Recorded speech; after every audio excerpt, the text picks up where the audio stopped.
Dəyərli izləyicilərim, hamınızı salamlayıram, mənim mətbəximə xoş gəlmisiniz.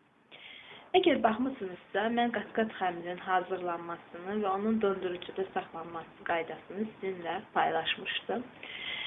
Bugün mən həmin hazırladığım xəmiri dondurucudan daha doğrusu çıxartmışam. Onun donunu açmışam. Donu tam açılmalıdır. Çünki donu tam açılmasa xəmirimiz gövrək olar və qırılar. Donu tam açmışam. Bu günləri krausan hazırlayacağam.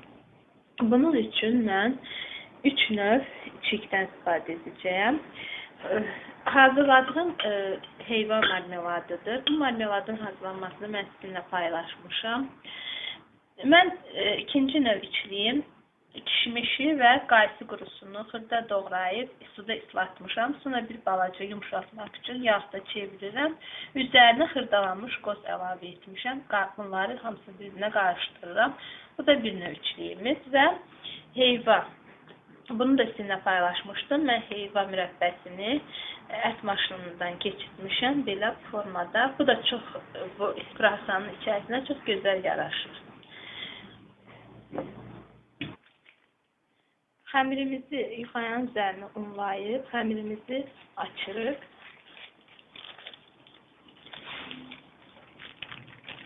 Bu qaydada xəmiri açırıq.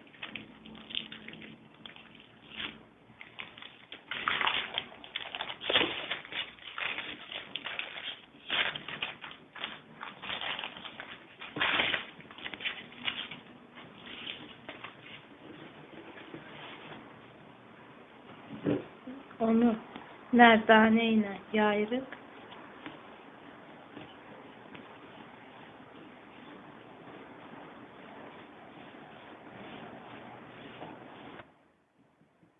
Xəmiri yarım santimetr, yəni 5 millimetr qalınlığında yayandan sonra üçbucaq formasında hissələrə ayırırıq. Baxın, bu qaydada xəmiri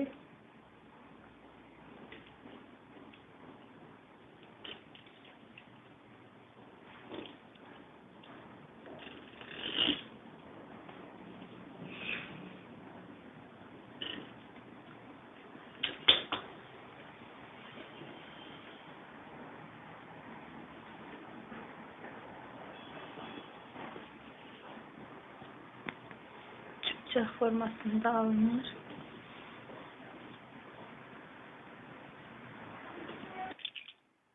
Və onun alt hissədən belə bir balaca kəsirik. İçərisinə içiklərimizdən qoyub baxın, bu qaydada bükürük.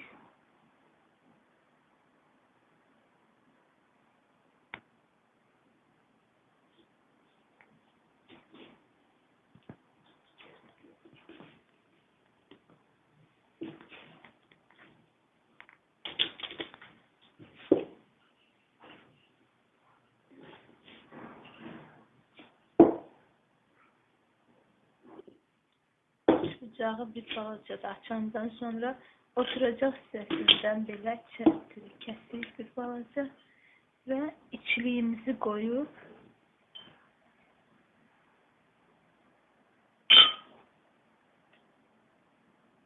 baxın, bu qaydada bükürük.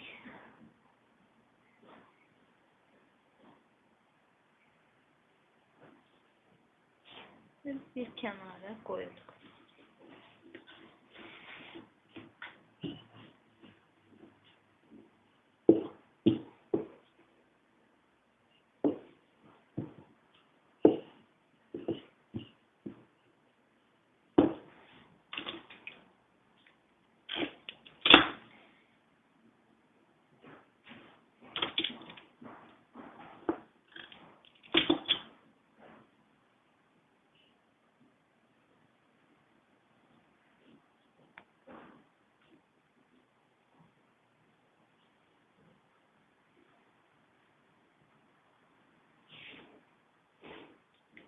Bu qaydada mən bütün kəsdiyim xəmirləri içikləyib bükəcəm. Kəsdiyim bütün hissələri çirkləyib kruasan formasında bükəndən sonra sobanın listinin içərisinə yağlı bişirmə kağızı çəkmişəm və həmin kruasanları onun içərisinə düzürəm.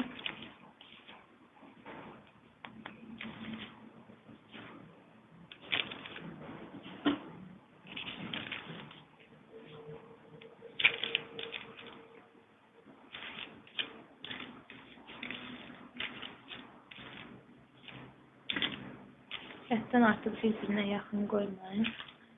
Məsafəli yığıram. Üzərini polietilen paketlə bağlayıb bir müddət saxlayırıq ki, bir balaca özlərini tutsunlar, yer mayası alsın. Artıq yarım saat keçib. Üzərini açırıq. Əgər görürsünüzsə, biraz da qalxıblar, mayalanıblar. Bir ədəd yumurtanı sındırıb, çırpırıq, yaxşı çalırıq və fırçanın köməkliyi ilə kruasanların üzərini yumurtalayırıq. Yaxşı yumurtalayırıq.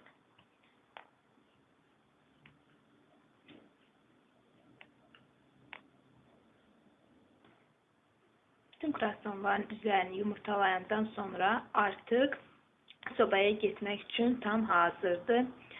Bunu mən sobanı əvvəlcədən yandırmıram. Mayalı xəmir olduğunda mən əvvəlki videolarımda da onu demişdim. Yandırmıram. Bunu indi sobaya qoyanda yandıracağam. 150-160 dərəcədə yarım saat müddətinə kruasanlarımız hazır olacaq.